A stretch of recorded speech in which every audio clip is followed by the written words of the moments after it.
ഇന്നത്തെ നമ്മുടെ അവസ്ഥ എന്താണ്? അല്പനേരം ഒന്ന് ആലോചിച്ച് നോക്കൂ.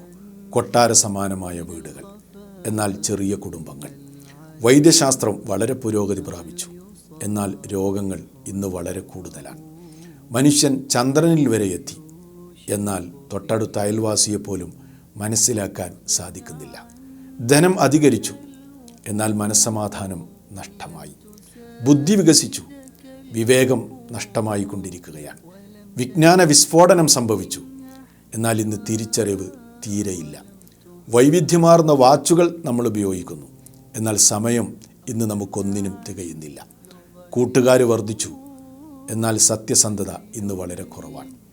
ടെക്നോളജി വികാസം പ്രാപിച്ചു, എന്നാൽ മനുഷ്യബന്ധങ്ങൾ ഇന്ന് അനുദിനം ദുർബലമായി കൊണ്ടിരിക്കുകയാണ്. പണ്ട് കുടിലുകളിലായിരുന്നു താമസിച്ചിരുന്നത്. അന്നവിടെ സമാധാനവും സന്തോഷവും അനുകമ്പയും പരസ്പര ബഹുമാനവും എല്ലാം ഉണ്ടായിരുന്നു. ഇന്ന് സ്വർണ്ണ സമാനമായ വീടുകൾ, പക്ഷേ അവിടെയുള്ള ഹൃദയങ്ങൾ ഇന്ന് ശിലകളെപ്പോലെയാണ്. നമുക്ക് ചുറ്റും എല്ലാമുണ്ട്, എന്നാൽ മനുഷ്യർ ഇന്ന് സമ്മർദ്ദങ്ങളിലാണ് ജീവിച്ചു കൊണ്ടിരിക്കുന്നത്. ചുരുക്കി പറഞ്ഞാൽ എല്ലാം പുരോഗതിയിലേക്ക്, എന്നാൽ ഓരോ ദിവസവും മനുഷ്യർ പരസ്പരം അകന്നുകൊണ്ടിരിക്കുകയാണ്.